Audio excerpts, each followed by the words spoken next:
Okay, I think we can start now. We waited for 5 minutes. These are new times. Usually we would wait 15 minutes before these conferences, video conferences, but now 5 minutes should be enough. And well, some other colleagues are joining, and they can join us at any moment. So yeah, good afternoon, everybody, first of all, and welcome to another webinar of this weekly cycle on topics in development studies. And as you know, today we will debate and think a bit about the contribution of forest management and REDD+ mechanisms for sustainable development in tropical regions. Our speaker for today is Dr. Maria José Vasconcelos. Maria José Vasconcelos is a researcher at the School of Agriculture of the University of Lisbon. She's a colleague of mine and works at FAO in Cape Verde. I think it's only in Cape Verde, right? Since 2019. I will not introduce Maria José Vasconcelos. She can say a bit more about her work, but I think the webinar gives a good perspective and a good landscape of her work. And before we start, as usual, I must say this session is being recorded. So as usual, if anyone does not accept it, please let me know. And alternatively, we can edit the video in the end to remove any intervention that you feel uncomfortable with, and just let us know, okay? Okay, so without further ado, Maria José, the virtual floor is yours. Thank you very much, and thank you for having me here. It was a great pleasure when I received the invitation to be here in this PhD seminar series. I am going to share my screen, and since I'm in Cape Verde, I may have some connection problems. Maybe it's better if we disconnect the video, but I will try. Okay, so I'm going to share my screen now. Thank you for your presence. Let's see if this works. Let me know if you are seeing the screen. Yes. Yeah. Okay, so now I'm going to try to stop the video to make sure the internet holds. Okay. Okay, so, well, as I was saying, it's very nice to be in this seminar series, and I'm especially grateful to Luis and to the coordination committee for having me here. My presentation is going to highlight several possibilities that forest management can provide to promote sustainable development, and it will also show the challenges for making such possibilities a reality. It is Friday, and it's for me it's a little bit earlier than for you, but when I'm very tired, my English starts vanishing. So you have to bear with me, and let's see if this goes okay. Okay, so the contents of the presentation are listed here. First of all, I'll talk a little bit about climate and climate change, because I don't know the audience, so I don't know the background of the people that are present in this seminar. And sometimes it's good to go back to a few basics to make sure that we are all on the same page and talking about the same things. Then I will provide some information regarding the global coordination of the climate action, what is REDD+, also presenting the differences between jurisdictional approaches and voluntary carbon markets, talking a little bit about the massive afforestation and reforestation projects that are now in place in Africa and in Asia, and providing a few examples that took place or are taking place in 3 small island developing states. Can you hear me well? Is it okay? Yes, perfect. Okay, great. Yes, yes. So, Yes. Good, good. So bear with me if some people are already know a lot about climate and climate change, but others might not. And so I will introduce a few basic topics. the main idea that we have to hold in mind is that climate is average weather. Climate and weather are very different things. And when you talk about climate, we are talking about average conditions of temperature, precipitation, wind, and solar irradiance. We cannot talk about climate change because 10 years ago the summer was hotter, or even 15 years ago we thought the weather was different. Those are natural variability. It's the natural variability of the weather. And so to talk about climate change, we have to have very long series of data. We have to be able to, I'm going to the next one. So we have to have a long series of data, and at least we need 30 years of data to be able to define the parameters of a distribution of, for instance, temperature. This is the example that I have here. When can we talk about climate differences or climate change? So if we have, as the time goes by, in windows of 30 or more years, we have here a curve that shows the distribution of 30 years of observations, for instance, of temperature. And we have the distribution with the frequency here, the number of days where certain temperatures occur. We have the low temperatures a few days, and then a lot of days, and then less days again of hot temperatures. So if we go on, as time goes by, we accumulate data and we continue to adjust the distribution according to the new incoming data. And of course, not the distribution varies with time, but that's not climate change, because if we can say that the average is about the same, the average temperature, and the variability is about the same, then we don't have any change. We can only talk about change when we have a trend in the parameters of the distribution that vary. The average temperature has a trend, and so then we can talk about changes in climate after having observed very, very long time periods, very long time series of data, to understand that really the average conditions are changing persistently and the parameters of the distribution are changing consistently. So this is an order that I didn't want, but why is temperature so important?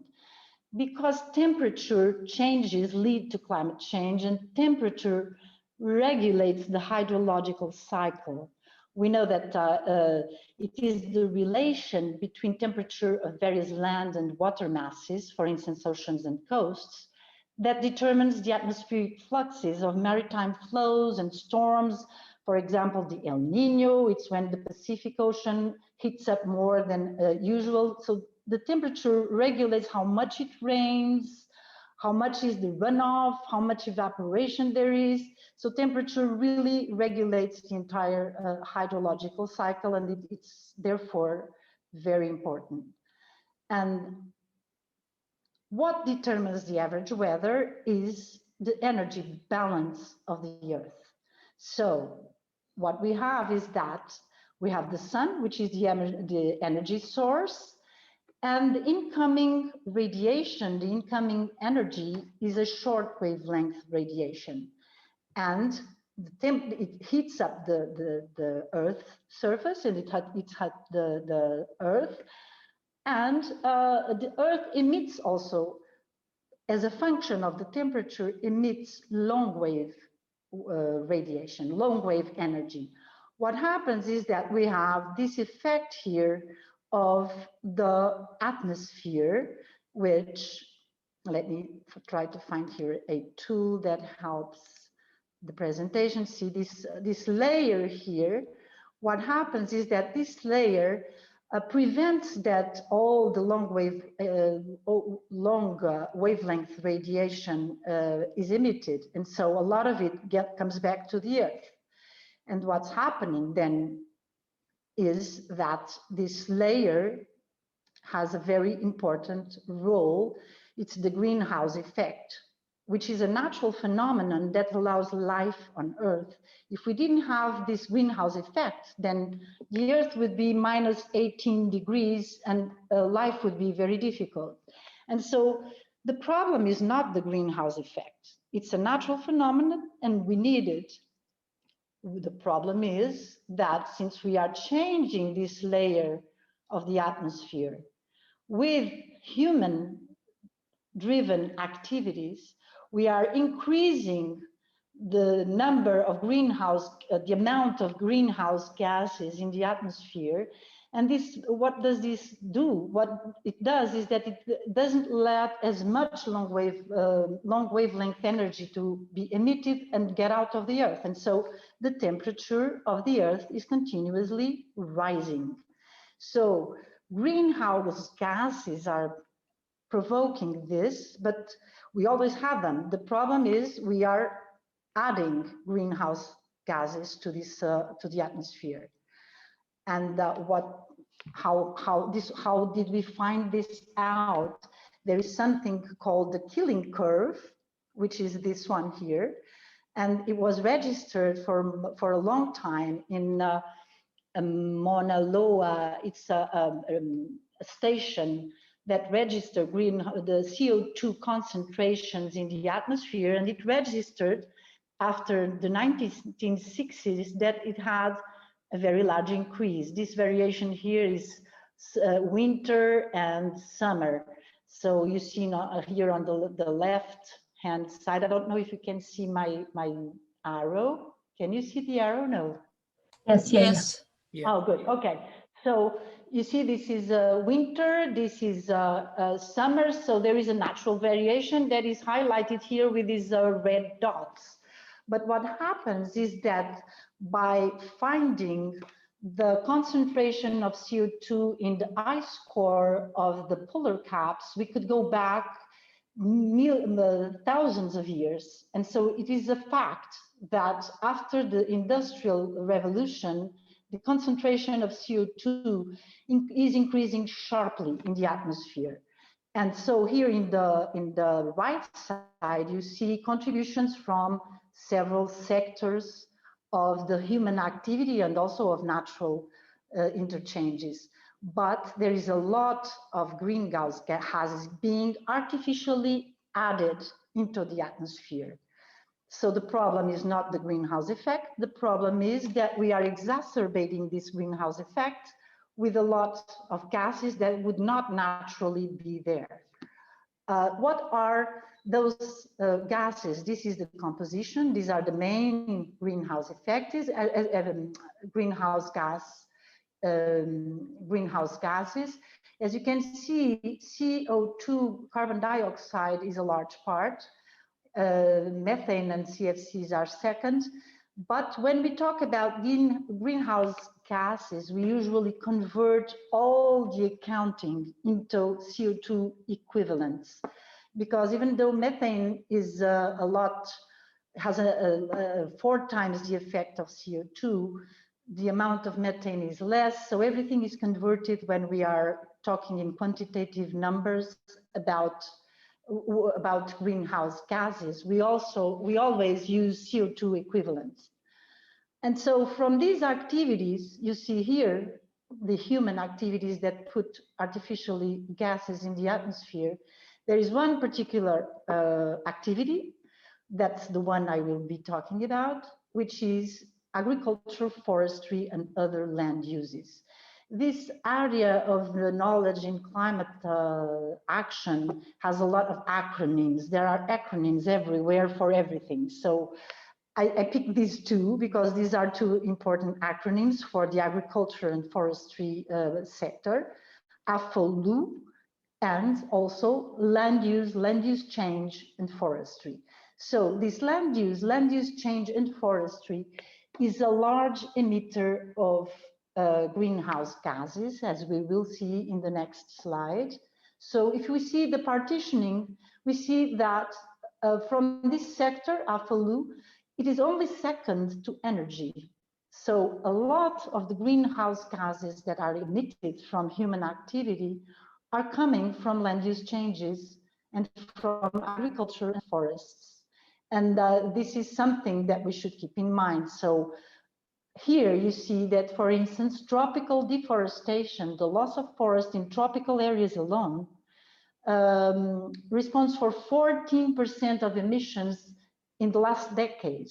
And this image here, as you see, this is 1 hectare of forest. When I started working in this in 2010, it was shown to me that about 1 hectare of forest was lost every minute in the world. Right now, the same amount is lost every 7 seconds. So there's something we need to do regarding this problem. And the other aspect that we need to keep in mind is that when we cut an hectare of forest, it is cut in an instant. All the forest is lost immediately. If you have to replace it, it will take decades to replace this same amount of green material in 1 hectare. And so this problem really has to be tackled. It is more than the entire global transportation, for instance. It's a really important problem. So here you see the tropical belt of forests. This is taken from Hansen, which is a very, it's like a pillared publication from Hansen, where he has an observation since 2010 of all the dynamics in forests in tropical areas done with Landsat. And it's an image just to show you this, the level or the importance of tropical forests. So climate action is needed. And because of this, countries came together to organize the global governance for climate action. And thus, the UNFCCC was established, the United Nations Framework Convention on Climate Change. So it was established in 1994. Then we had the Kyoto Protocol that took many years to come into force. And in COP11, the first time ever, people start talking about compensating the non-cutting of forests with payments. And it was the first time that the REDD mechanism was discussed in the conference. Then we had other dates that are very important, and I will explain below. We will see how these dates are very important. But here in 2005, it was Papua New Guinea who started talking about this idea of having compensation for non-forest clearance. And why was that? It was because before this, the Clean Development Mechanism, which came into force only in 2006, but started before the REDD, the Clean Development Mechanism was aiming to have payments not for non-cutting, but only for plantation of forests, either through afforestation, meaning putting forests where forests had never been there, or reforestation, reforesting areas that had been cut and now were to be planted again. So Papua New Guinea, which has a very large coverage of forests, said, oh, so you are telling us we should cut all our forests so that we could get payments and then replant it. And so the discussion started about avoiding deforestation. It was here in 2005. So why do I put these 2 other conventions here? Because, you know, again, acronyms, climate change, a lot of acronyms, a lot of conventions, a lot of agreements, a lot of funds to access for payment of actions. And so we have these 2, which are also important conventions, the United Nations Convention to Combat Desertification and the Convention on Biological Diversity. Here we see that the objectives of the conventions are not the same, but sometimes there is a lot of confusion because they all have the COPs. And everybody heard about the COP, but there are COPs for the UNFCCC, COPs for the United Nations, for the UNCCD, and COPs for the biological, for the CBD. And what is the COP? It's the Conference of the Parties, it's the big meetings that we all hear about regarding the UNFCCC. And then I have here some numbers, how many countries are partners to the UNFCCC. We see 197 in the 3 conventions. And here we have 49 LDCs, least developed countries, and 39 SEEDs, small island development states, developing states. What this means is that these groups here, which are subgroups of the 197, have specific and special rules that apply to them to facilitate their access to performance payments. But I will explain that in a minute. Here I have an explanation for Cabo Verde that I will skip. We can skip this. But our everything that I will be talking about will be focused on this convention, the United Nations Convention on Climate Change. So the convention requires countries to report their greenhouse gas inventories. And so all countries have to report. Maybe some of you know this very well. We have to have a national communication every 4 years where the greenhouse gas inventory is reported. And now after the Paris Agreement, we have to have nationally determined contributions describing our commitments for mitigation of climate change so that we can access the Green Climate Fund. So developed countries have to present a summary every 2 years. Developing countries did not have to do this until the Paris Agreement, and then after the Paris Agreement, they have to, as the developed countries, to present their biannual update report. Then there are other instruments and reporting documents that can be submitted to the convention for obtaining support. One of them is, for instance, the National Adaptation Plan that is geared towards the Adaptation Fund. So here, I'm just detailing a little bit what countries are encouraged to do after the Paris Agreement, which was in 2015. What happens is that countries are encouraged to report their activities and emissions for payments for performance. It's an opportunity for the countries to get paid when they are able to demonstrate following the rules that are set by the the global governance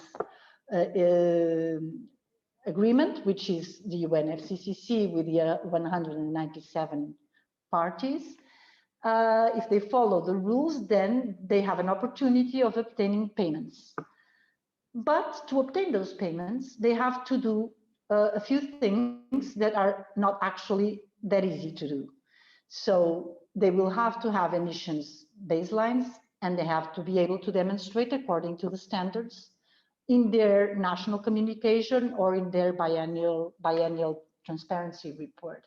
The Paris Agreement introduced the concept of a step-by-step approach to facilitate so that countries can start with a part of the country or just an area to show, and they can strive to have enhancement of the carbon stocks, for instance, in forests. And the Paris Agreement continued to underline and highlight something that was very much discussed, and that was the potential for conflict and the potential for not having enough benefits for the people who actually avoid or plant the trees. Usually, the people who avoid cutting are the communities in developing countries and in tropical countries. A lot of the deforestation, of course, there are the industrial for palm oil and for rubber and for other tree plantations, but most of the deforestation has been caused by subsistence needs of local communities. So one of the important things and actions that have to be made is a set of activities to make sure that the local communities have alternatives that suit them, that they accept and they want as an alternative to cutting down the trees. So the Paris Agreement also included flexibility and the bottom-up approach. I'm not going to take a long time here because this is very boring, but there are some legally binding rules in the Paris Agreement and non-binding rules in the Paris Agreement. So the countries that signed the agreement all have to participate, they have to have target achievements, they have to be ambitious in their achievements, and they have to participate in the global stock taking every 5 years, where the world gets together to assess what was the progress in avoiding emissions. And this is done every 5 minutes, with a collection of the reporting of all the countries that signed the agreement. And they all signed that they will promote enhanced transparency, because this is one of the problems, is to actually be able to scrutinize the amount of emissions that were avoided or that were avoided. So, and then non-binding, there are a lot of non-binding rules, like you don't have to have a specific policy or a specific target, and there are no sanctions predicted in the agreement. So all of this governance of global governance of climate action is basically focused on two things. We have climate change, that is a fact, scientifically proved.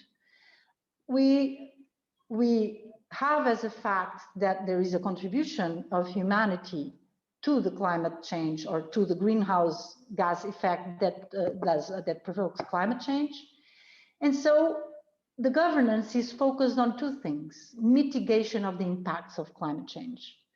And so we have two possible impacts. We can have responses. We have two possible responses to the impacts. We can mitigate or we can adapt.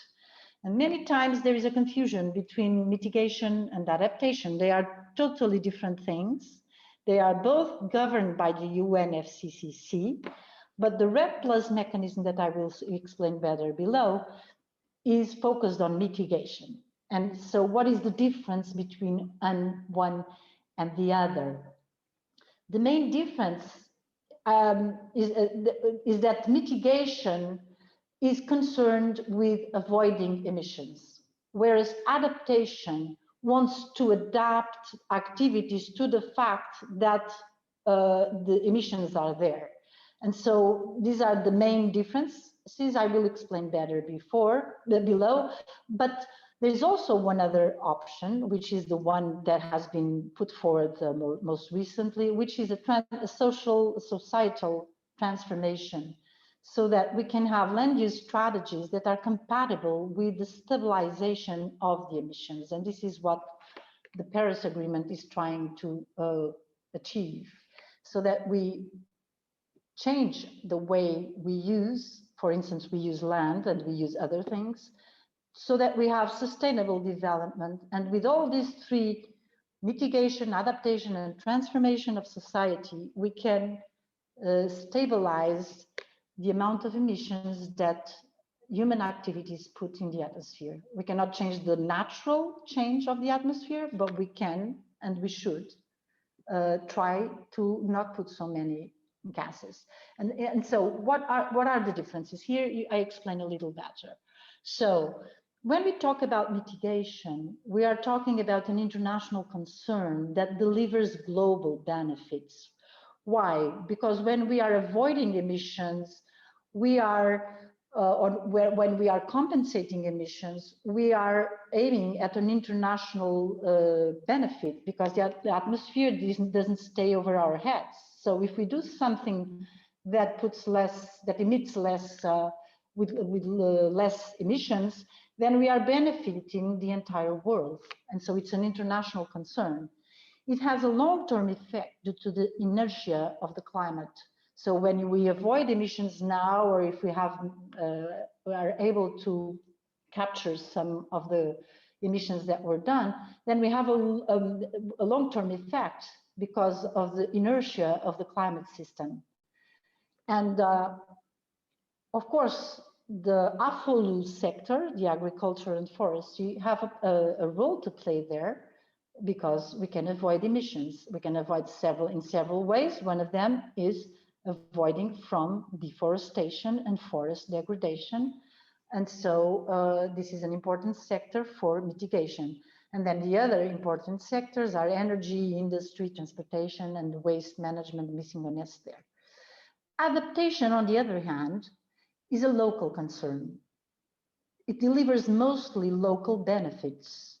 It's something that adapts a specific community or a specific site to the fact that the temperature is increased or that we have lower growing cycles for crops, for instance. So we have to choose crops that have a shorter growing cycle because we have less rain or the agricultural season has changed. So those benefits are local.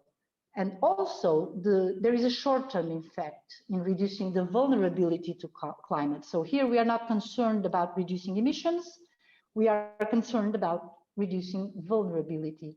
Again, the AFLU sector is very important here.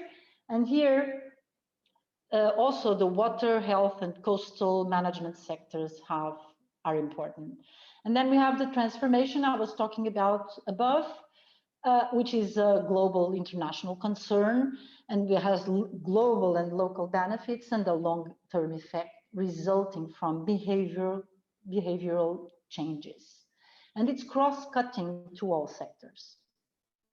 So what's this idea behind avoiding deforestation? Why are trees so important? How come this idea came about?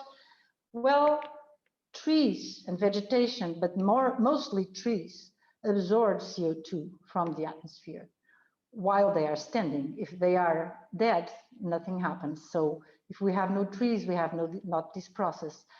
And moreover, they store the carbon they absorb in their wood. And so the carbon that is stored stays put for as long as the trees are there. And so after having this idea, then when the negotiations came, there were several mechanisms that were thought, how can we make sure that we can promote this avoidance of cutting wood? So the principles and procedures of this implementation were all negotiated for many years in the UNFCCC. As I said before, the first mechanism was the Clean Development Mechanism. And then we had the REDD+ mechanism because of the Papua New Guinea initiative that joined a series of countries in their complaint that not cutting forests should also be converted into a payment. So the problem with this is that measuring deforestation, measuring how much carbon is retained by not deforesting or not degrading, all of these are highly complicated matters that developing countries don't do very easily. And so it has been a challenge to be able to have procedures that are sufficiently credible so that the amount of carbon that is reported as being stored is really there and doesn't go away. So this is one of the difficulties that has been there.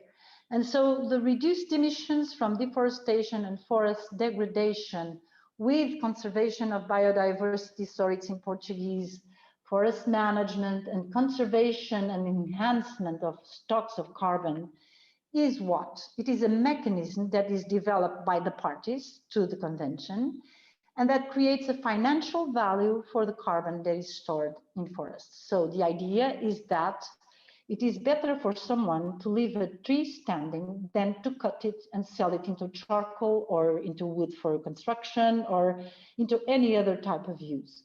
And so this is the idea. Now, it offers incentives to developing countries to reduce emissions from forest lands and to invest in low carbon paths to sustainable development. And developing countries can receive results-based payments. So the REDD+ mechanisms applies only to developing countries. It's a mechanism that is not applicable in industrialized countries, contrary to CDM, to the Clean Development Mechanism. And so how do we do this? This is the concept behind it, which is a very simple concept. that shows how we can account the carbon that is stored. And so the idea is this. We have a baseline, which is we measure for a long period what are the emissions from an area or a country that is under deforestation. And so we see here carbon emissions in tons of CO2 equivalent. So if we know as time goes by how much deforestation has been happening, we have a baseline. And so we can, in this date here, the first one, we can project this baseline to 20 years from now, and we know what if we leave everything as is and we do nothing, will be the emission 20 years from now, here. So if we are here and we project, we can start doing something. And if we do activities that reduce forestation, after those, and if we observe what happens, we can measure what is the deforestation after the period of credits. And so this difference between what would happen if we did nothing and the observed amount that we have after we develop those activities is the amount of carbon or the amount of deforestation. If you're talking about deforestation, it's the emissions that are reduced are measured this way. So we have a projection, we have an observation, and the difference can be converted into carbon credits that can be paid for. So the question now is, how do we implement this in a way that is accredited, verified, validated, audited, and the credits can be sold or can be paid for? This is why countries, many of them, are developing their forest reference emission level, which is the baseline of a country that measures deforestation for many years and reports, and then starts doing things to avoid it. And during the observed monitoring period, they can report what's actually happening. And this is the crediting period. So now you ask, oh, how do we measure emissions from forests? Here, I'm going to show how we measure emissions from forests in a very simplified manner. And then in the examples, you will see that obtaining the data for these measurements is not such a simple matter, but it's doable. It has been done successfully, and credits have been sold and have paid for many activities, improving the livelihoods of the people who avoided the deforestation. So we have to have two types of data: activity data and emission factors. And it's a simple multiplication. What is activity data? Activity data is the area of change. If we can measure, let's focus on deforestation. If we can measure the area that was deforested per year, then we can have an area that was lost. And if we know the biomass, see the area here? If we measure the biomass that is contained in each hectare of forest, and this is done through forest inventories, we know the hectares that were lost, we know how many tons of biomass, which is the same as, it's half actually, but it is equivalent to tons of carbon. Then we know how to convert biomass in trees to carbon. It's a simple direct equation. So we can know how many tons of carbon are lost per year, because we know how much carbon is in 1 hectare, we know how many hectares were lost, and so we can calculate emissions in tons of carbon per year. So the concept is very simple. Now the question is, how are we going to measure in developing countries the area that is lost and how much biomass vide carbon was there, so that we can know the baseline and then we can monitor after activities to avoid deforestation were done. Here I have a video that shows the deforestation observed from satellite images in Rondônia. You can see what happened in this period.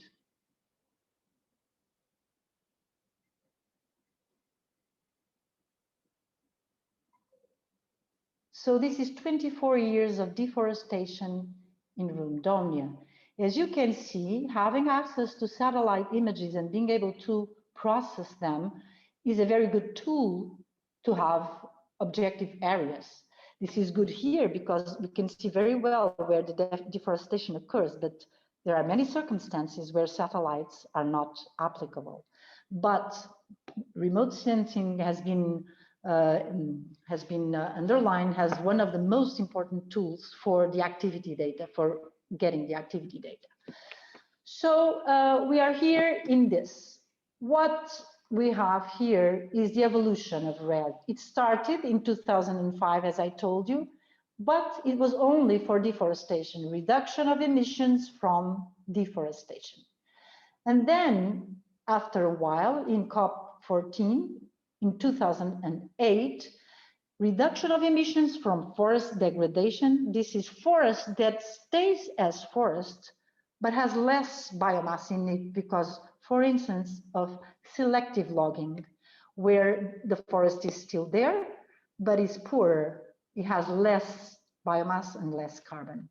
And then after that, in 2010, in Cancun, in the COP16, the conservation of biodiversity, sustainable forest management, and enhancement of carbon stocks, meaning addition of trees to the existing forests, was also included, and that's why we have the plus. So these are the main dates that are here. Then we have COP19 in Warsaw, and this was a very important, I was there actually in this one, and it was a very important COP because all the rules to demonstrate performance were set in here, and they were set into force here for monitoring, reporting, and verification of deforestation, forest degradation, and also for these other three activities. The REDD Plus has four main elements. It has to have strategies and deforestation drivers addressed and identified and addressed. We need to have a national forest monitoring system in place that can monitor what happens, a safeguard system which is concerned with the impacts that the activities that promote avoidance of deforestation have in local communities and with social and environmental safeguards. It also includes the benefit distribution system, because REDD Plus has a rule, even if you get payments, about 30% of the payment must be directed towards the community level, towards the communities and improving community structures like schools, hospitals, community level improvements. And then we have to have reference levels, which are the baselines that must be approved and verified to be able to show then in the future what are the achievements that were done. And so here I want to focus only on the Warsaw Framework and the Paris Agreement. So these are the elements that were put forward in the Warsaw Framework, the ones I was just mentioning. And then in the Paris Agreement, a great leap was done because the countries that signed it agreed to the enhanced transparency, and REDD Plus had a very big push forward, also because the Green Climate Fund became interfunctioning, and so REDD Plus results can now be put as an annex to the reports to the convention, the national communication, or the biannual transparency report. And these annexes are directly submittable to the Green Climate Fund for payment, if they are validated, of course. REDD Plus mechanism has three phases. The first one is the preparation of the project. The second one is implementation of activities to reduce deforestation and forest degradation or enhance forests. And the last activity is the demonstration of results. This is what happens in projects that are geared towards the voluntary market, so voluntary projects, which are different from national and jurisdictional projects. The national jurisdictional projects have to have a phase which is a readiness stage, where the convention funds the country to be ready to proceed with the next, with the 3 phases of REDD+. When we are in the voluntary project type, then there is no readiness. These are can be private projects, for instance, and these do not have a readiness, can be private or public. The jurisdictional, on the other hand, is a national initiative, and it must have a readiness stage. UN REDD program, which is supported by FAO, UNDP, and the UNEP, is the program that funds countries to get prepared and be ready for REDD+. So there are funds from the convention, so that countries that do not have the necessary skills, either technological skills, you know, capacities for accounting and capacities for reporting, capacities for acting in community level. So this program supports the countries that need preparation. REDD+ has all these aspects. If you go to the site, all these aspects are clickable. So it is quite complex, but every single of these clickable buttons have links to the rules that must be followed. So, for instance, if you have to build a forest reference level, a baseline, then you can click here and see how to do it. If you are trying to develop a national forest monitoring system, you can click here and follow the outline of the rules. So all of it is explained. This is in the web page of REDD+, so it's easy to follow. If someone is interested, can go there and understand the details of each one of the aspects that the REDD+ mechanism entails. So this has been very much debated. There are a lot of discussions of many types. Is this good? Is this bad? Can we move forward with this? Can we not? Why? Because there are many concerns regarding the conversion of primary forests into plantations, because, you know, you can do a plantation of monoculture of cashew trees or of rubber trees and go to the Green Climate Fund and claim that you are absorbing the carbon from the forest, that you are enhancing forests, and so you should be paid in addition to your natural return from your investment in rubber. But this shouldn't be the case, and so there are many discussions regarding this. There is a lot of fear of the unfair distribution of the funding and of the benefits and of the payments, because countries sometimes tend to capture the payments at governmental level, and it's difficult to assess how much of the money actually goes into the communities that avoid deforestation. There are lots of land tenure conflicts when you start, you know, if you are the owner of a certain area, you will want to receive the payment. So there's a lot of controversy regarding REDD+ that we have to be aware of. And so it's not always a good, straightforward thing.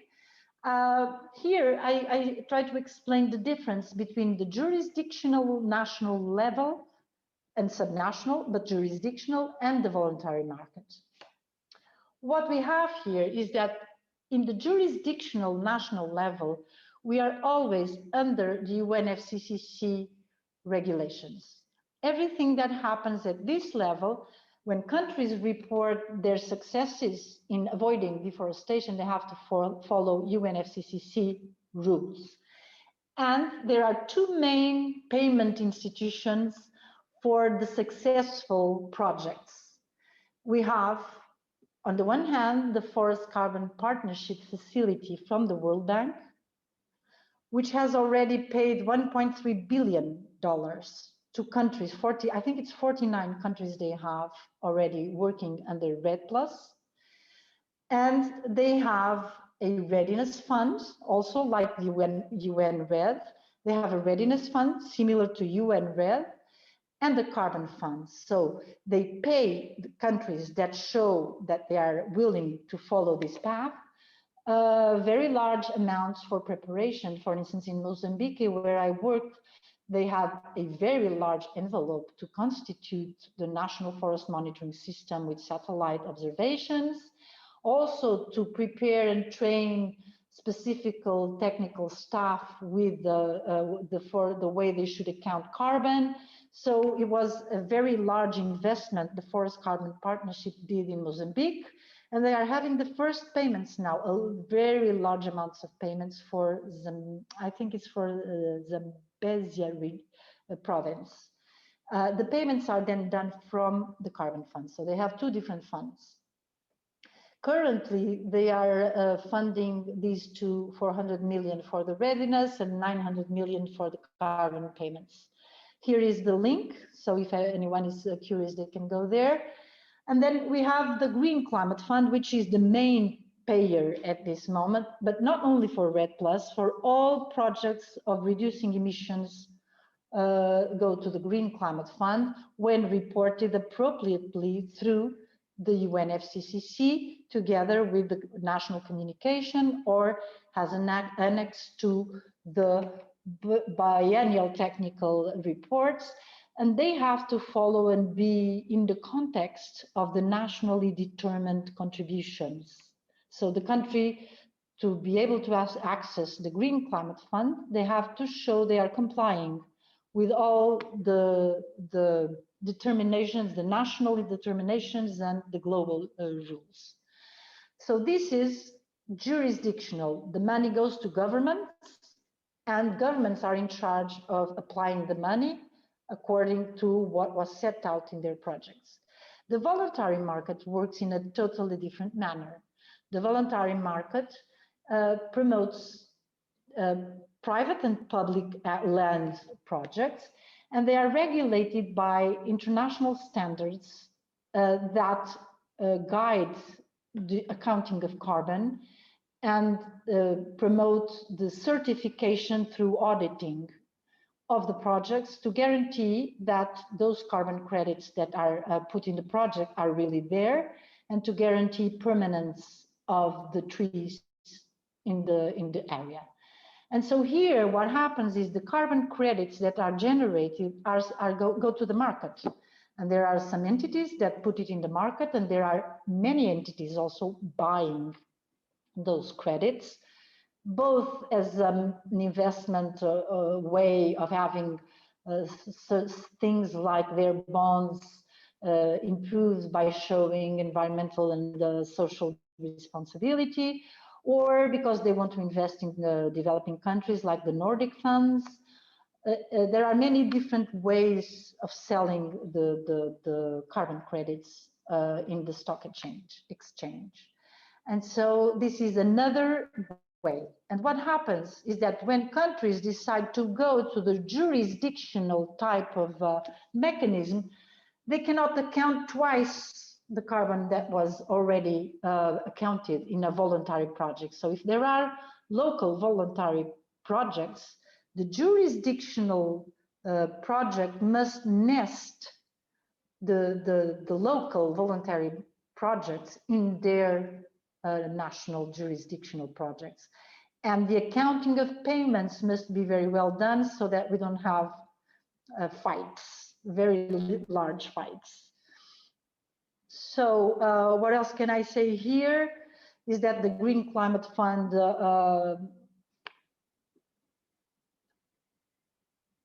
also helps vulnerable societies in adaptation, but adaptation is mostly funded by another fund, even though the Green Climate Fund also supports some adaptation activities. So here in this slide, I show you which companies in each of the continents have already paid for carbon credits and have funded the functioning of projects in the voluntary market. And here you can see some like General Motors, Danone. You know, there are many that have, you know, this is probably a little outdated because this was done 2 years ago or something. So I believe that we will have now a lot more of companies that are buying validated carbon credits. So as you see, REDD+ can, if well done and successful, provide development opportunities, not only through funding, but also by preparing the countries. While preparing the countries to be able to respond to the mechanism, we are also transferring technology, improving governance of the agriculture and forestry sector, improving the capacities, institutional capacities, and also improving the empowerment of local communities. So the benefits are not only for funding for investments and other things, there are also co-benefits that need to be accounted. Now, this REDD+ and the idea of planting forests has gone overboard. And so there are initiatives, massive afforestation and reforestation initiatives in Asia and in Africa that are planting massive amounts of trees with the idea of enhancing forest areas, and as such obtaining also ecological, social, and also emissions benefits. And here I list a few of them. The most well-known is the Great Green Wall in Africa. Most of you probably heard of it. There is also the Trillion Tree campaign that is in Asia. There are many, in New Zealand, in Pakistan. So this is highly controversial, I have to say. I understand the idea, we all do.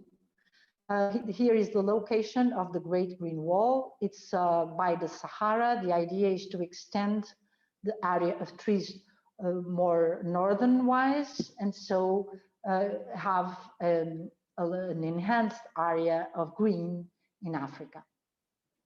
They aim to grow an 8,000 kilometer national, an 8,000 kilometer natural wonder, as they say, and it will be larger and more impactful than the Great Wall of China. So they are, right now, 15% of this has been done, and a decade has passed and 15% has been done. And the wall promises to be a compelling solution to many urgent threats facing that are facing the African continent, but also the global community as a whole.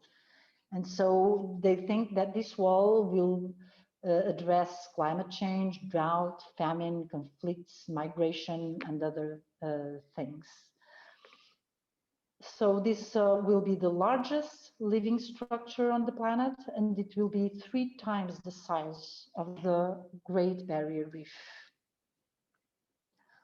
We have, however, many controversies regarding this, because forests are not all the same. And when we say we are planting trees, we can plant monocultures. And there is data revealing that if you replace, or even if you plant monocultures, you may actually be not contributing to the objectives of this Great Green Wall. And there is a very large controversy, because if you replace a primary forest, for instance, has 3 times more biomass than a monoculture. And monocultures have a lot of other environmental impacts. And so there is a large controversy, and policies that incentivize tree plantations that are poorly designed or poorly enforced have a high risk of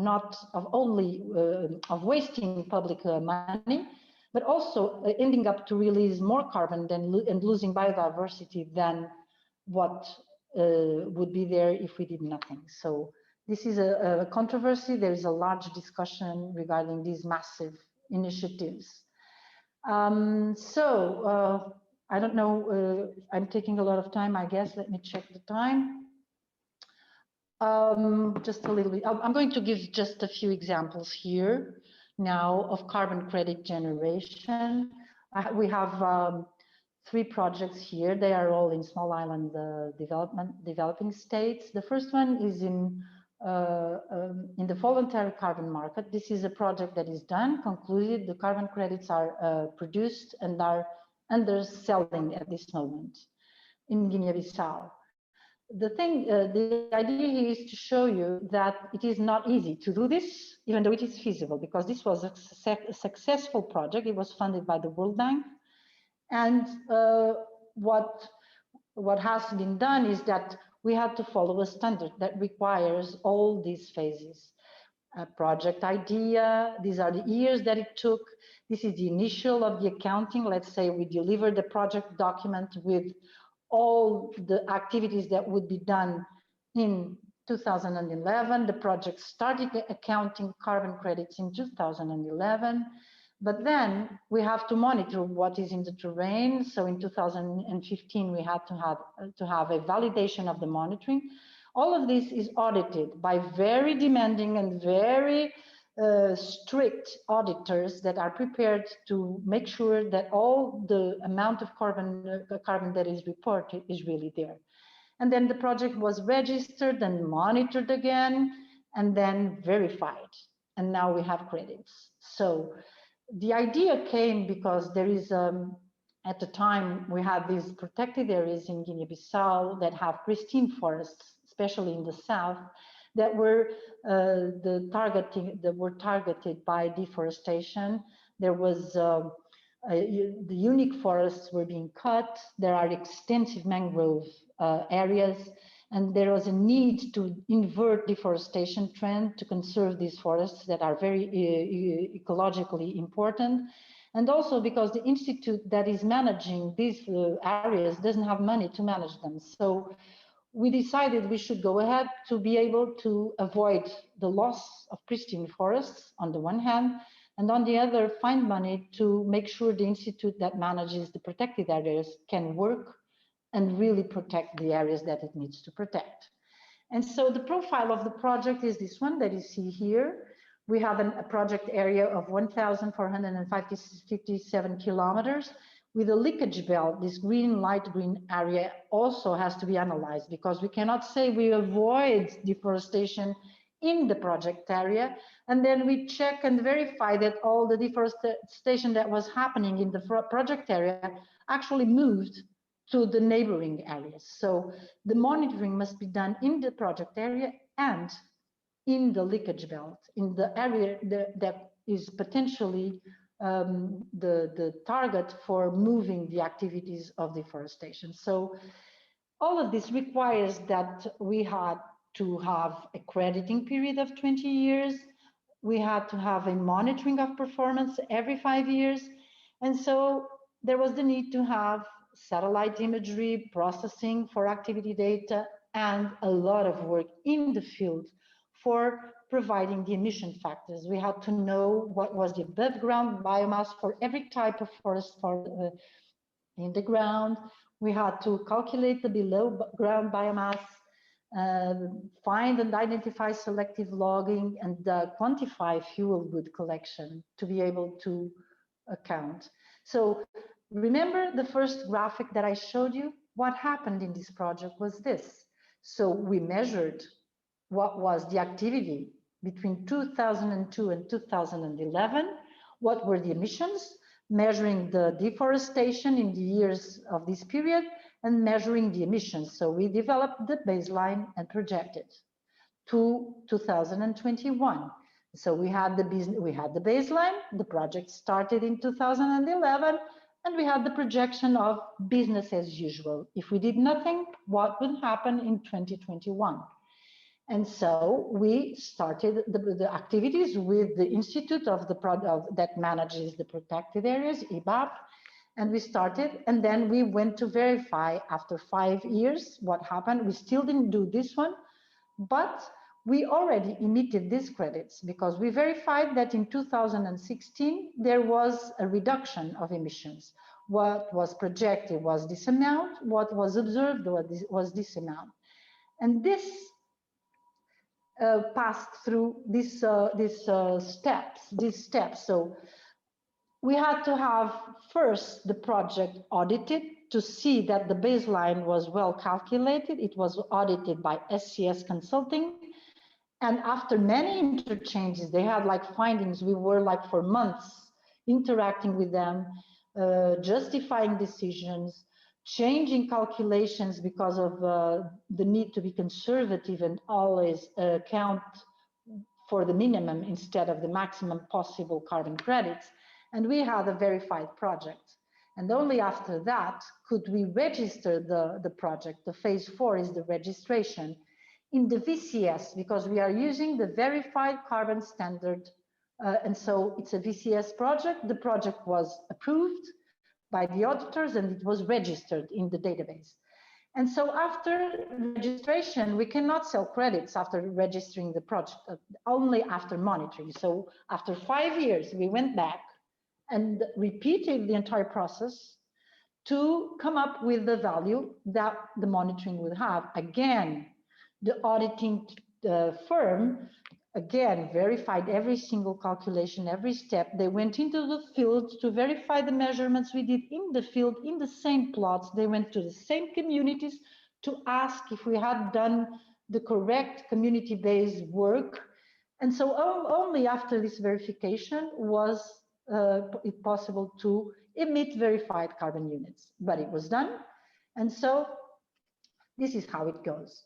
We had this project that emitted VCUs. That amount that I showed you here, if you multiply by the current carbon price, which is at very low at the moment at $5 per unit, we're talking about $6 million here for the Institute of Protected Area Management. It may not seem a lot, but for them it is a lot of money. They can really beef up the quality of their work by receiving this money. So right now we are selling this amount here. We are hoping that in 2021, if they are able to even lower even more this line here, so if they are able to even improve more the activities in the field, that we can have more credits than this. But after having this register in the database, what happens is that it is sold. Here you see that some verified carbon units can have a gold standard. And this happens when the CCBA, the Climate Community and Biodiversity Alliance, verifies that the project not only retained the conserved carbon, but also contribute to improve biodiversity conservation and the quality of life of the local communities. We did not pursue the standard, so we did not aim for gold VCUs. So this project had these VCUs. These are the two companies that are marketing the credits and putting them for selling. We have 2 or 3 potential buyers. They are being negotiated by our colleague in the World Bank. So the negotiations are on, but the credits will be sold. This slide is just to show you that the type of work that has to be done is pretty heavy. We have to validate allometric equations, which are equations that relate the measurements we do of diameter and height of the trees with the biomass of the trees. We had to have a full forest inventory where plots are measured for knowing the amount of biomass per hectare. Also, we had to do a lot of work in the community level to be able to raise awareness. We had to do a participatory rural diagnostic, and also to assess the amount of fuel wood that is used by the communities, so that we know how much wood the communities need for their livelihoods, and also how much emissions are accounted by the use of fuel wood. So these in black are the communities that were visited. This was done with a statistically representative sample, so that we could show to the auditor that the results we have are true. And then we also have the capacity building and the awareness raising at central level, at regional level, and at local level. So we have many months of work in the field in Guinea-Bissau to be able to do this project, but this is a successful project, and I'm very glad we can show you this to you today.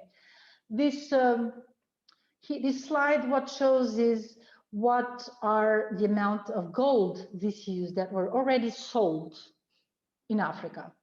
And how many VCUs, you can multiply that by $5. You know, the Paris Agreement is pushing so that the price of carbon can be paid at a higher price.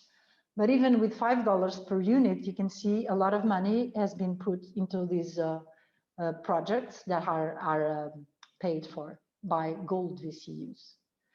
So here it's just to show you that our project occurred in two areas, in two protected areas. This one, which is the Cantanhede, and this one, which is the Cacheu protected area. But the entire protected area system is a lot larger. And so what we did is that we started a jurisdictional REDD+ project at national level using the Paris approach, the stepwise approach. So we started by focusing exclusively on the SNAP area.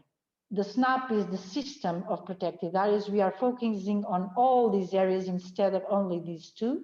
So what happens is that now, since we are selling carbon credits in the voluntary market, we have to nest.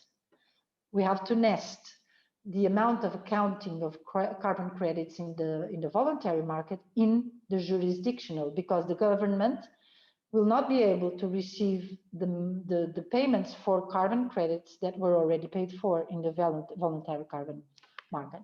And so we are now starting this nesting. The FREL, the Forest Reference Emission Level, was already submitted to the UNFCCC. So all the process that you saw there was repeated for the entire area, and we have a baseline for the entire protected area system of Guinea-Bissau, and it was approved, validated, and we can now start monitoring for the government to receive payments for the jurisdictional REDD+ project. On the other hand, we also started in São Tomé and Príncipe, another project, which started as an avoided deforestation project, but this is an example of how things are challenging.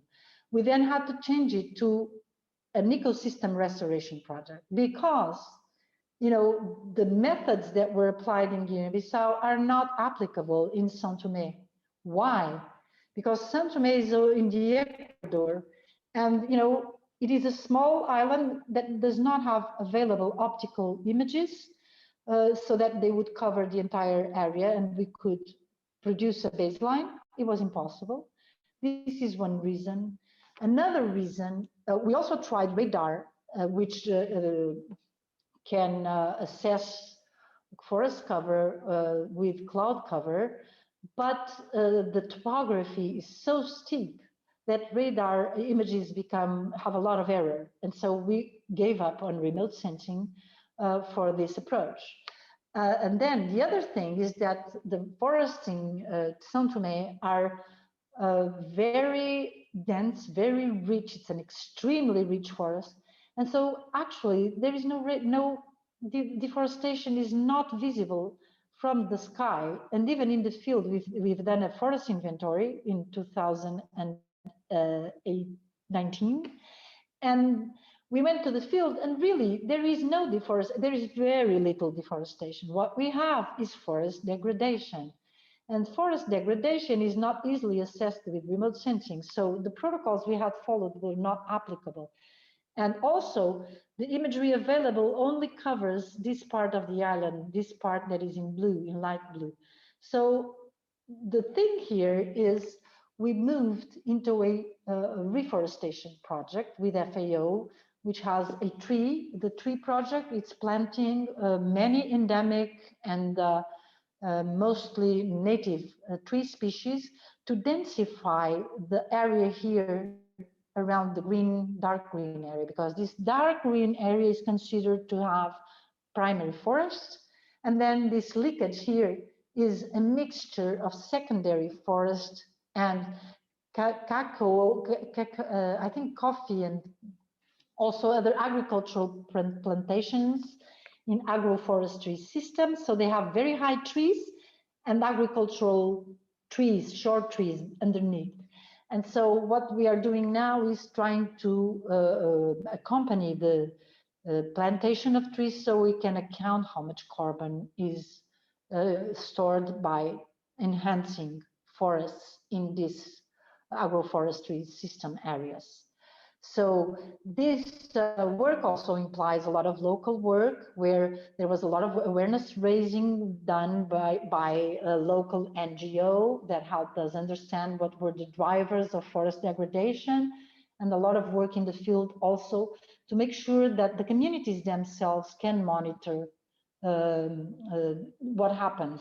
And so there are some capacity buildings for monitoring with the non-technological approaches that can also report carbon in using instruments and approaches that the communities can use so that they can monitor their forests themselves. And this is an effort that was also done in São Tomé. Another and final example is what's happening in Cabo Verde, in the project that is about to finish, and where basically what has been done is followed another protocol called, we are here in São Tomé, we are now following the Plan Vivo protocol, which is a different protocol than the one used in Guinea-Bissau. It's not the VCS, it's a Plan Vivo. And here in Cape Verde, the protocol is not yet decided, but there is a large sustainable management project going on. It is called Refloor CV. And what has been done is with local communities, we are kind of creating awareness that the trees should be planted in places that improve the hydrological cycle, and also having an approach with agroforestry where we show where the plantations that mostly corn and beans that are planted alongside with trees, where those plantations should be, so that we maximize the water that goes into aquifers and minimize runoff, and also improve and have a landscape approach here.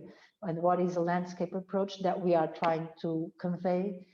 The idea is that we have cross-cutting sectors working together so that the landscape is planned together with all sectors and not focusing on forests alone. And so with a landscape approach, we can design the planning of the forests and plants, taking into account the interests of all the stakeholders and all the sectors, and so that we are not proposing to put forests where somebody is planning to put something else. And so this concept of a landscape approach is being conveyed at institutional level and community level so that people can work together and accept compromises to make sure that we can improve the big water scarcity problem that is currently happening in Cabo Verde. And this implies that everybody participates and puts their views into the landscape design, let's say. We are working in 3 islands, mainly.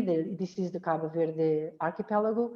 These are the perimeters that we are proposing to plant, and we are planting, but we are planting also in other sites outside.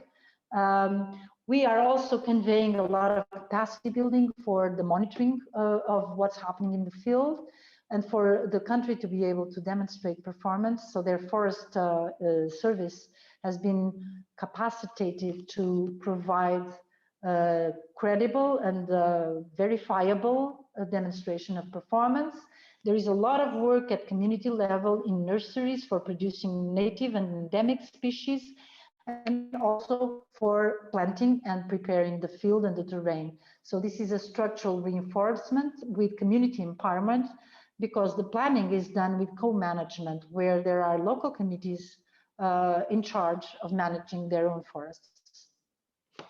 This is to show that the work must be done at several levels, from local to central, and we have to do central and local institutional reinforcement. The results so far are important. We have many endemic species produced and planted, about 165,000. Forest species produced and planted, also about the same, and fruit trees, and also we have more than 800 hectares of land that was prepared for the plantations. And this is what I had to show you. I hope it was not too long and too boring. So I'm happy to have questions if you have questions, and thank you so much for your patience. Thank you, Maria José, for this very, very interesting seminar. It was indeed very, very enjoyable. I didn't see the time passing actually, so now I'm looking at the time. But yeah, it was great. Thank you. So thank you so much for your contribution here.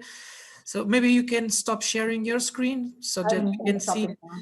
And as usual, you can raise your hands, or if you want, if you have any questions. Let me check if I'm seeing everybody. Okay. And maybe we can try turning on our cameras and let's see if the connection stays stable. It was very very stable during the presentation. You were lucky.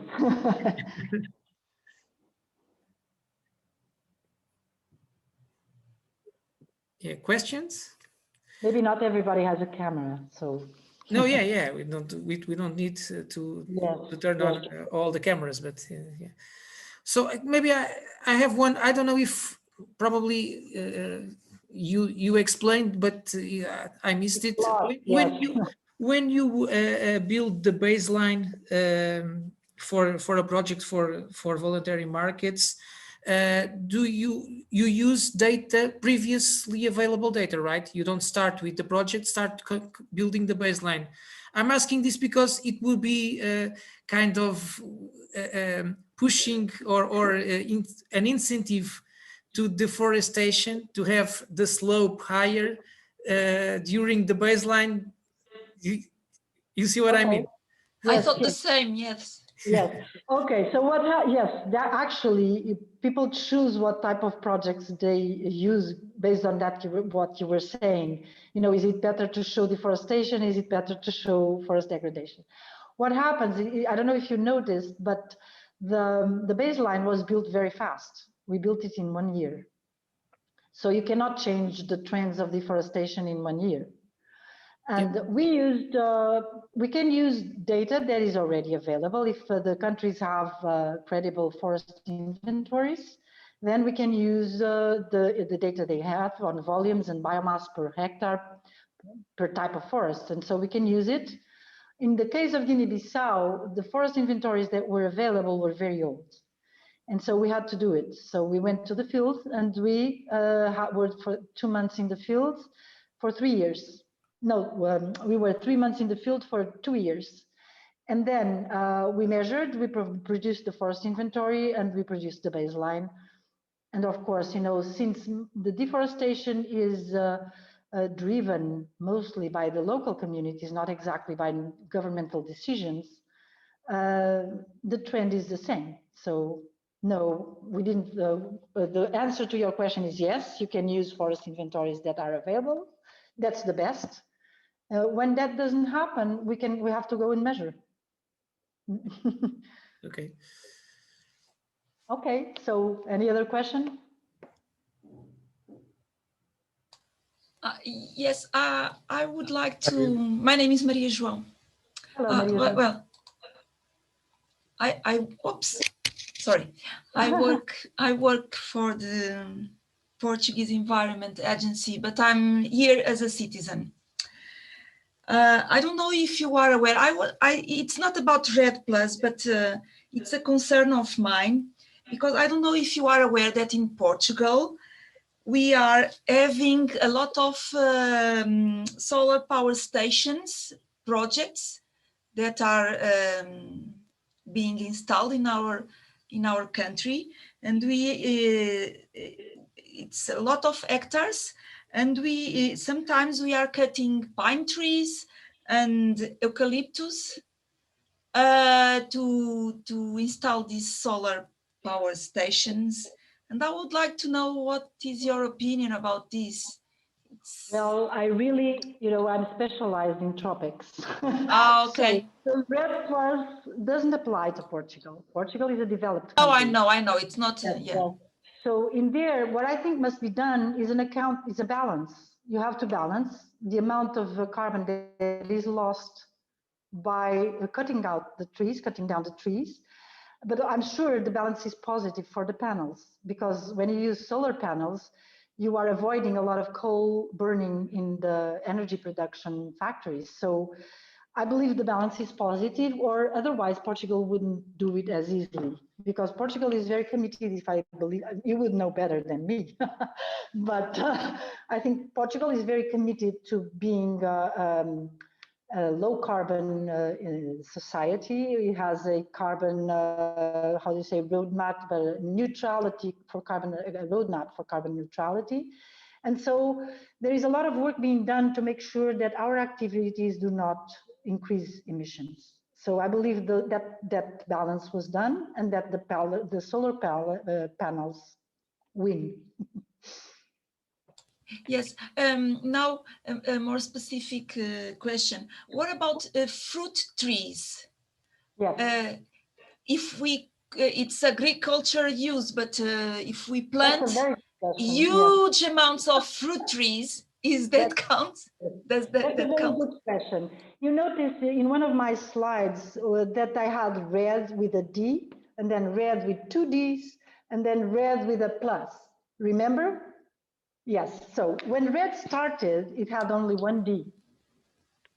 And then it had two Ds because of forest degradation. And then when they say that REDD must enhance or contribute to biodiversity conservation, enhance biodiversity, it's to respond to that, because fruit trees are not eligible in REDD+.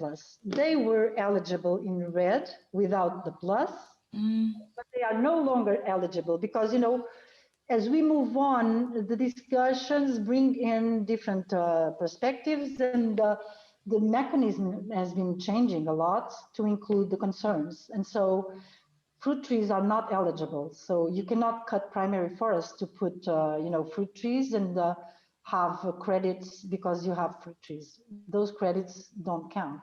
They are not credits.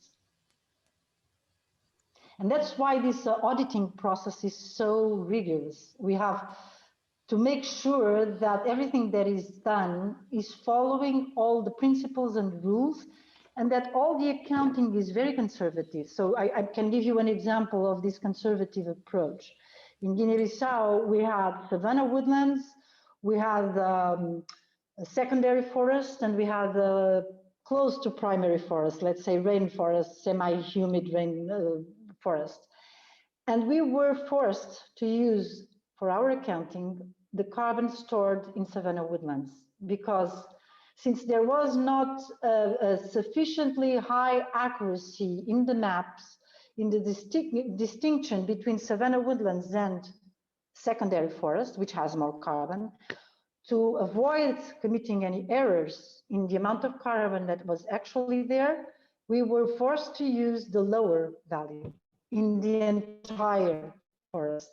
It didn't matter if it was the best, the middle, or the lowest carbon, we always had to use the lower value. So this is, I hope this answers your question.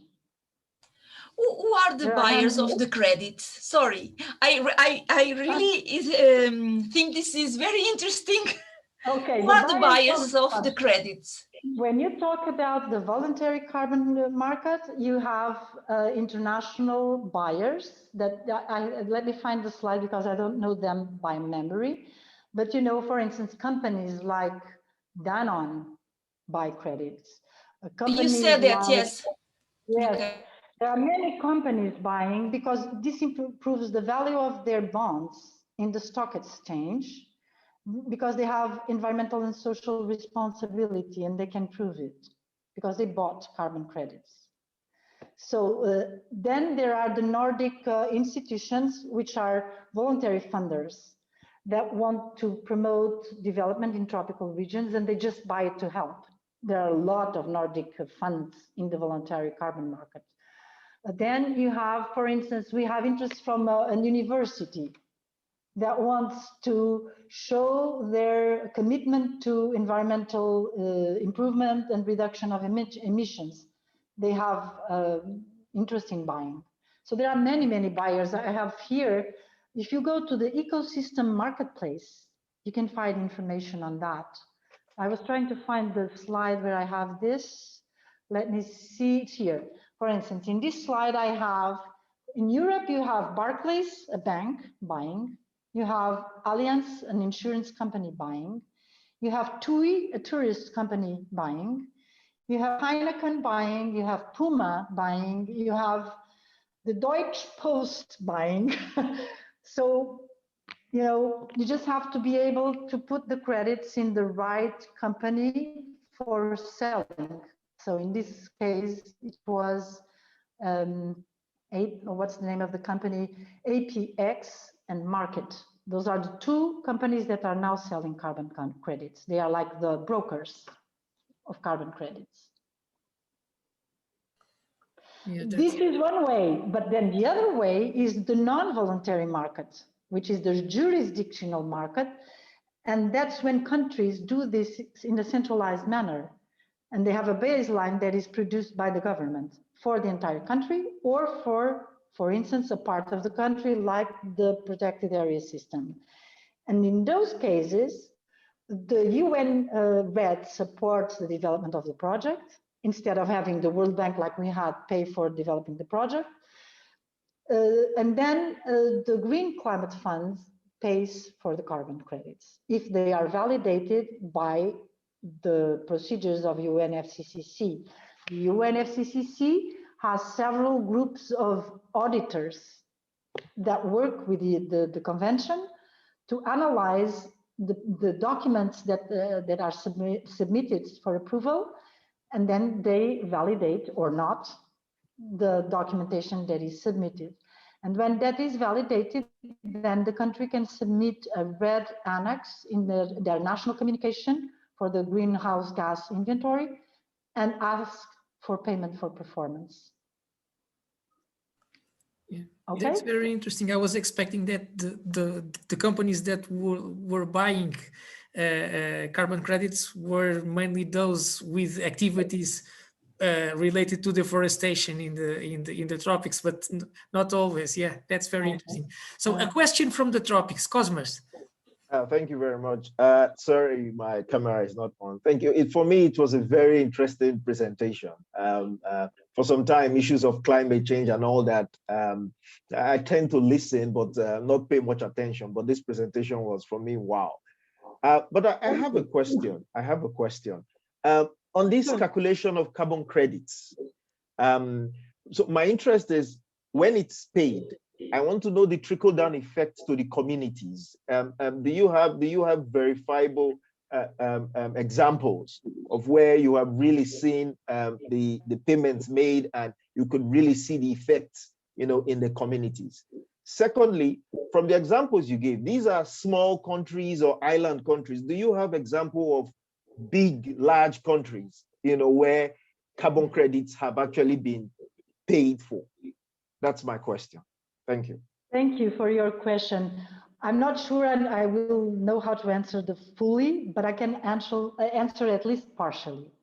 The distribution of benefits is a requirement for the credits to be paid for in the jurisdictional modality.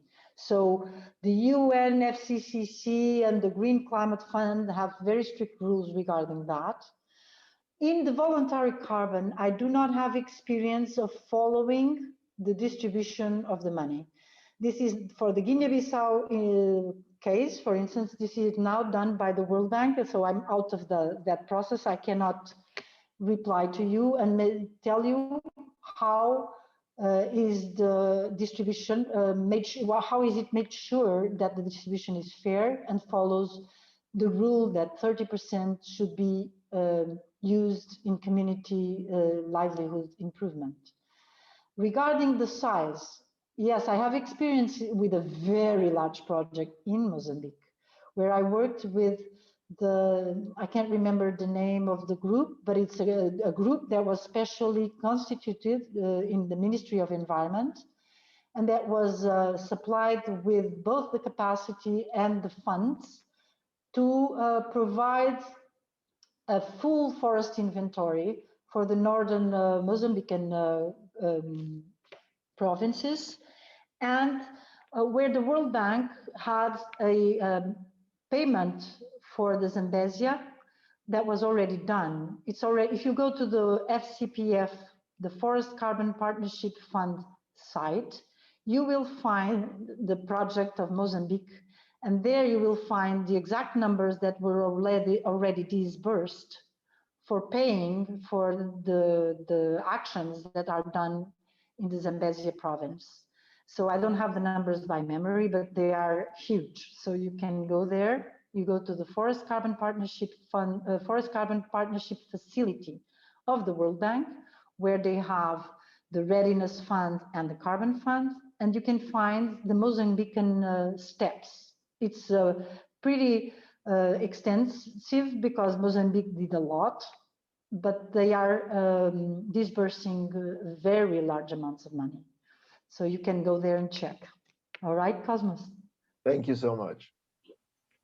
Great, Kadir. May I have a question?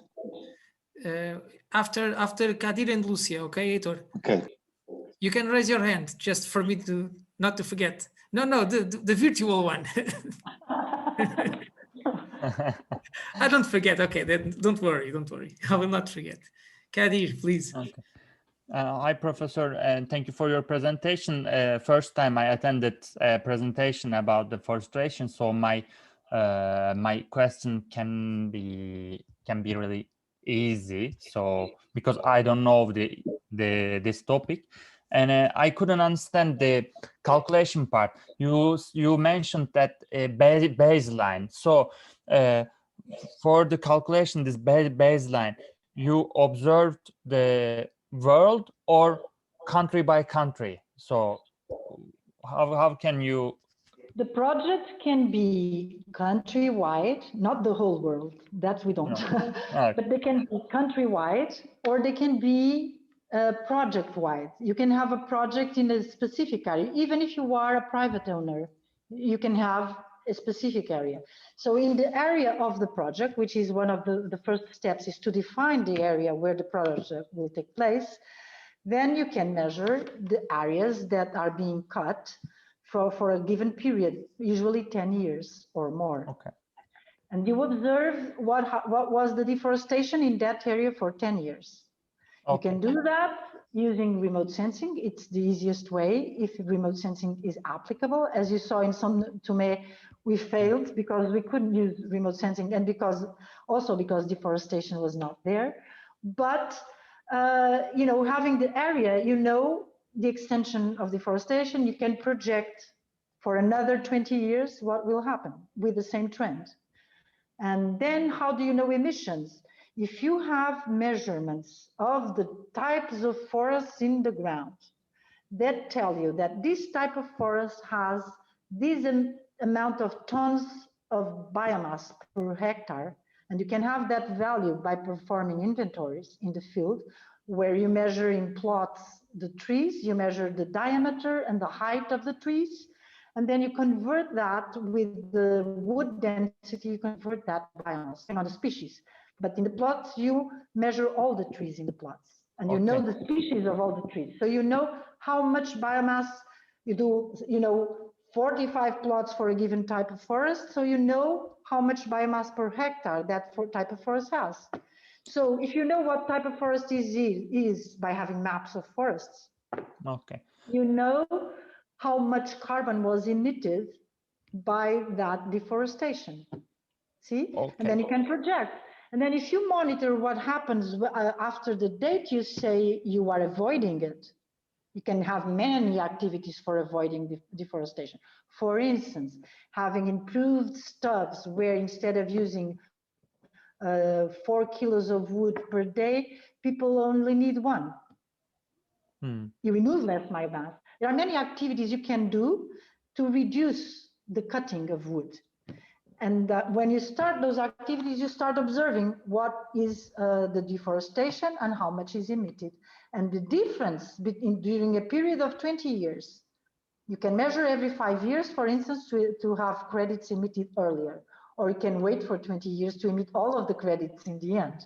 But most people prefer to monitor. You could monitor every year and ask for credits every year. The thing is, monitoring is costly. So it's not worth to monitor every year, because otherwise you are, using all your money to monitor. You don't want to do that. So, I can tell you, for instance, the project in Guinea-Bissau cost around $300,000, and you saw how much the return was. It's a hell of a lot more. But the monitoring also costs about that. It costs less, but it costs like $150,000. So you don't want to be monitoring every year. You monitor after 5 years and you sell after 5 years, because like that you earn more. Okay, I understand that part. For the other part, also my colleague asked that, but I couldn't totally understand this process.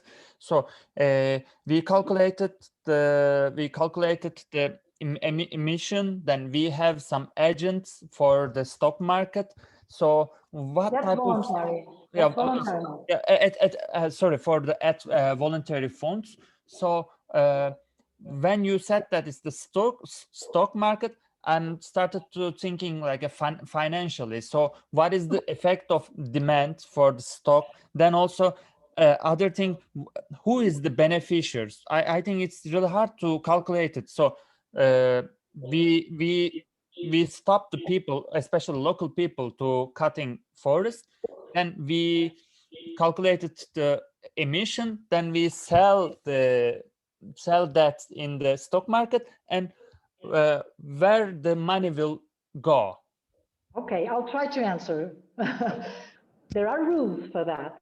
There is always an owner of the project. So when the broker puts the stocks in for sale, there is an owner of the stocks. The owner is the owner of the project. In our case, it was the Institute for Protected Area Management. Of course, it's not the Institute who does the activities alone. They help, they support, but the communities do the activities. So the rule is the money will go to the Institute, and they are, it's mandatory that they use 30% of that money to improvements of livelihood. For instance, for small grants, for starting businesses, for improving schools, for paying teachers where there are no teachers, and this, I don't know how to tell you how it is verified, but this is the rule. So far, the auditing was very strict. It was very hard to make this pass. I don't know from now on, because the World Bank is dealing with that, but I can try to find out and tell you. But the rule is the Institute of Protected Area Management should spend 30% of the money improving the livelihoods of people that live in the forests. Okay, thank you. Okay, now Lucia will ask the question in Portuguese, Maria, okay. but you please answer in English, okay? Right, no problem. Obrigada, gostei muito de ouvir a sua comunicação. E ainda sobre a desflorestação, além do balanço do CO2, se pensarmos em problemas de desertificação, sabe-me indicar ou alguns artigos que se possam ler, ou quem é que em Portugal ou na comunidade está a trabalhar em desertificação, relacionada com desflorestação também? Ai, a literatura é tanta, tem... desculpa, sorry. Se falar em português dá mais jeito, mas os outros não entendem. We have to speak in English, I'm sorry. So Lucia asked about the connection between deforestation and the desertification, which is a very interesting topic, of course. And she was asking if there were publications that talk about that she could use. There are so many, I wouldn't know to point one. You know, if you go to the databases in the scientific publications, there is a plethora of publications regarding this issue. And of course, these funds that I'm talking about, especially the Green Climate Fund and the Forest Carbon Partnership Fund, they are very concerned with that too. So the mechanism is not focused only on deforestation as its concern. It's focused on deforestation and forest degradation as a means of obtaining payments, but it is all the process must show that it is contributing to sustainable ecosystems. So the idea is to promote the restoration of ecosystems with nature-based solutions. But Lucia, I'm sorry, I cannot tell you one paper. You have to do a search and Algum grupo select. a trabalhar nessa área. Yeah. Pode não Sorry? ser, podem não ser artigos, algum grupo, algum organismo que esteja a trabalhar em certificação. So many, there are so many. But you can look, for instance, Hansen, the one that that produced that Rondonia animation that I showed. Hansen has a very large group working in deforestation globally, and they produce a lot of publications regarding measurements of deforestation connected with the topics that you were mentioning. Diana. Hansen. I'm thinking, who should I direct you? CIFOR, which is the International Center for Forests. It's the most, research-wise, it's a member of CGR, I think, and it's in Indonesia. They work a lot in Asia, and they have a lot of publications on that topic. C4, CIFOR, C4.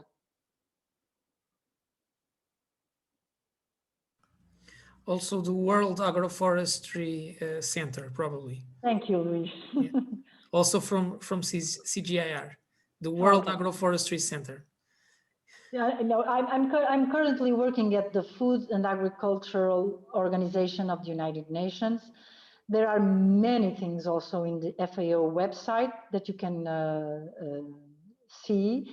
There are many programs that are focusing on forest ecosystem restoration, and that look at all those aspects of forestry, the problem of desertification, land management, semi-arid areas, and what are the problems there regarding water management.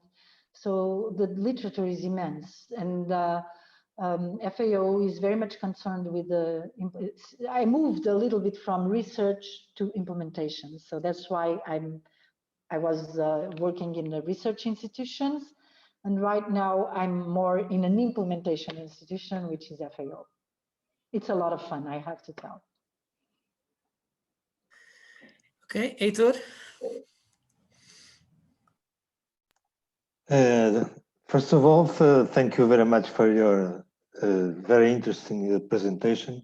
Thank you. Not only because the themes that are very, very challenge for us, for our studies, but also in my case, I know very well the region that you mentioned in Guinea-Bissau about the Parque Nacional de Cantanhês.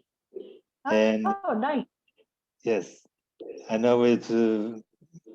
I know Guinea-Bissau very relatively well, and I was there for a few times doing infrastructure projects of transport. When were you there? When? Between 2000 and 2010, a few very for the European Commission, and also to support some work assistance for the government of Guinea-Bissau in infrastructures and transports. But my question is not about that. I think Parque Nacional de Cantanhês is one of the beautiful places I ever met. Avatar life. Remember? Did you see Avatar? Did you see it's the amazing. film? It's amazing. Yes, I rest in the capital of the region in Cantanhês, and I work with IBOP. Some of the so you know IBOP very well. Yes, IBOP. People. But the question is too, and they are not directly related with the Guinea-Bissau. Only indirectly, because you mentioned that the ton of carbon is $5 each.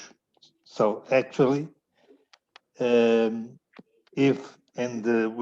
this price, the revenue for Guinea-Bissau, it will be $1 million and $1.1 million, right? No? No. For at this project 2021. alone, for this project alone in 2021, if the price remains at $5, which is very low for what we expect it to be, it should be 6 million. 6 million, okay. But as far as I know, the price of the carbon, it was much higher when Donald Trump, for example, decided to leave the Paris Agreement. And the question is, why the low development countries have to pay for the fact of the United States have abandoned the Paris Agreement, and with that, the revenue of the carbon, each carbon goes down for 3 or 4 times the initial price, because as far as I know, the price was $25, I guess, in 2005 or 2006.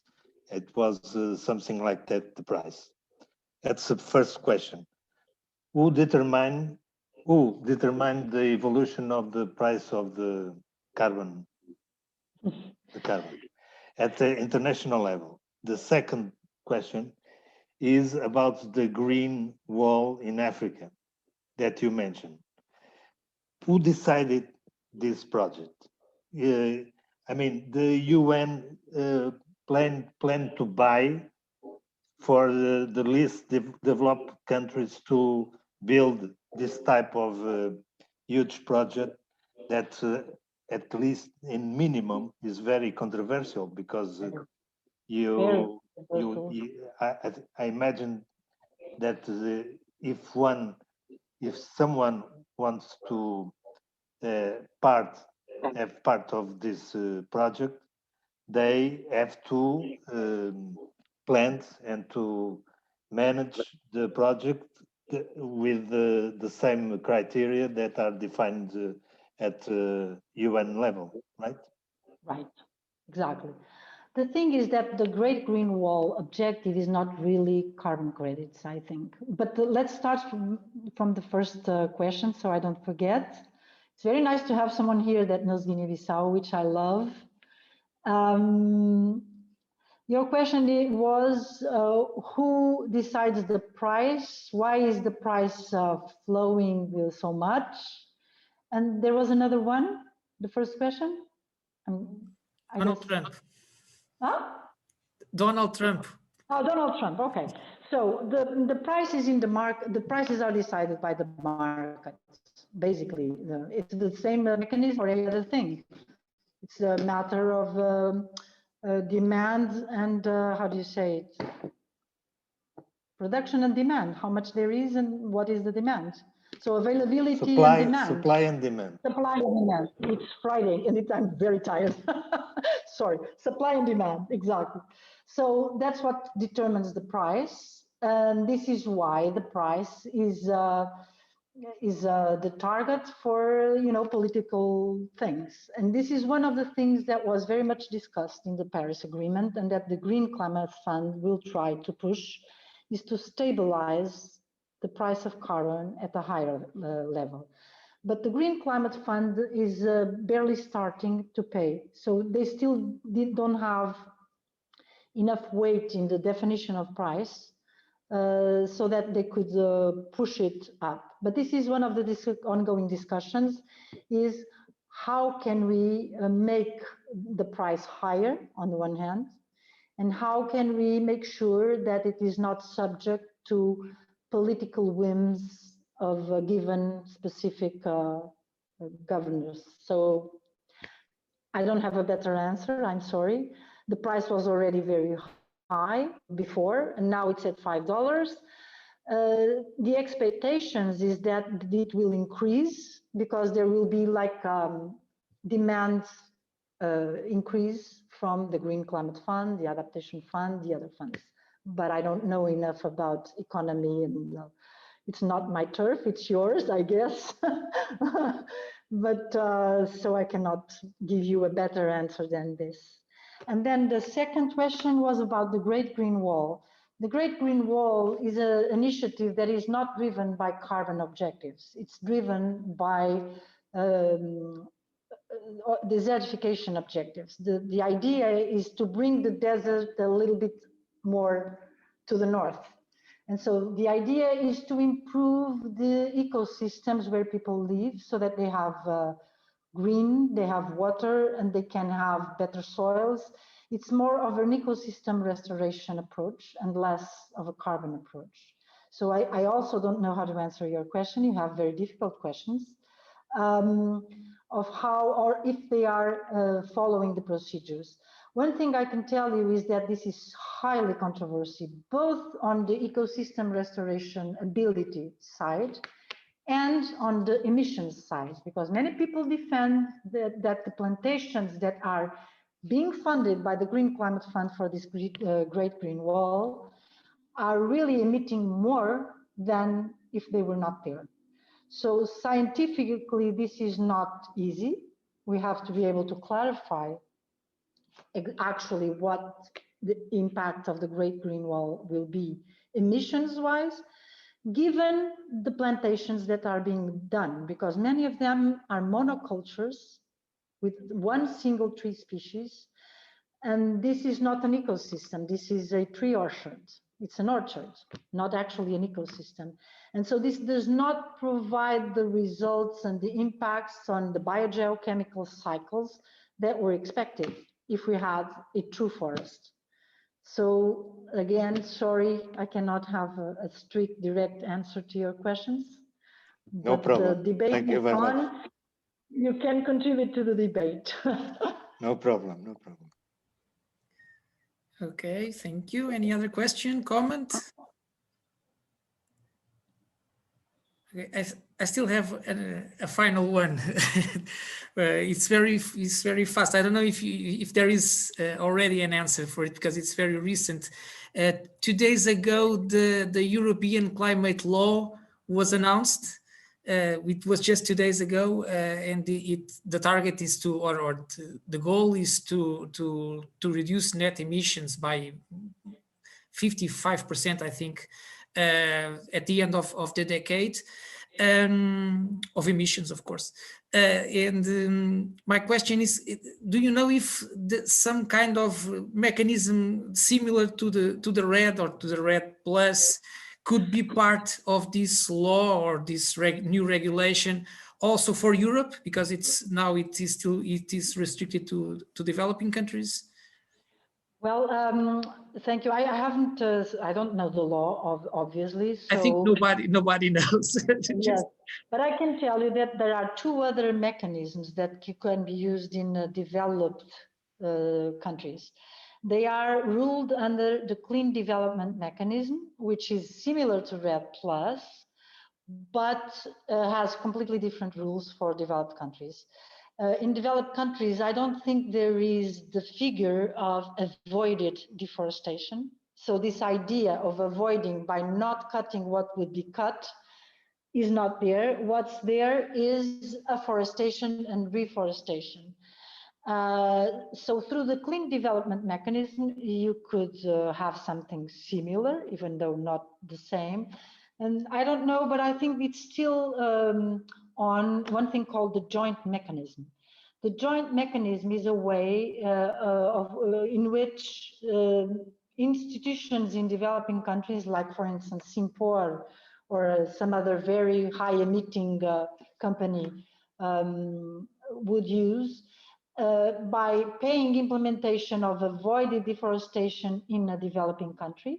And those credits can be reduced from the emissions of the industry. I don't know if the industry emits 100 and pays for a project avoiding deforestation in a developing country that produces 50 carbon credits, then the company can report that is only emitting 50.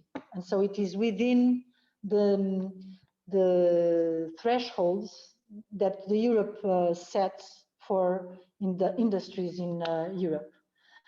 This is called joint implementation, and I'm not sure if it's still applicable, but it was applicable for many years. I think it still is in the clean development mechanism. So you can pay, but you can only discount a certain percentage. It's something like up to 10% or something, to not put a lot of pressure on developing countries not to use their forests. So there are rules for this, but I don't know them by memory. Okay, thank you. So if there's no other question or comment, I think we can close. Okay, David. Yeah, hi. Sorry. Oh yeah, hi, thanks. Just one question, maybe I missed the beginning, so maybe you addressed this, but and you said 30% of the project budget is being set aside to help the villagers or the locals here, because I'm wondering how they're compensated, because if they're not using the forest, then somehow they have to be compensated some way, whether it's for agricultural land or for housing or for fuel sources, because I heard that about 90% of the fuel, it comes from wood burning stoves, which is not safe and it's not healthy, but it might be a good opportunity for a part of the budget to be used for small businesses, startups, to find alternatives for the, let's say, the lack of the use of the forest for the locals. That's exactly it. That's exactly what you're saying. The thing is, it's not 3%, it's 30%. So it's a lot more money. And exactly what you were saying, the money can be put into small businesses to fund small businesses. These businesses can move from cutting down a forest that values, I don't know, $3,000 and is sold by $5 in a bag of charcoal, and it's worth a lot more. So they sell it for nothing. And instead of that, you provide other types of energy, or you provide more efficient stoves that instead of using 5 kilos of wood, they use just 1. And then you can have non-timber forest products enhanced, sold.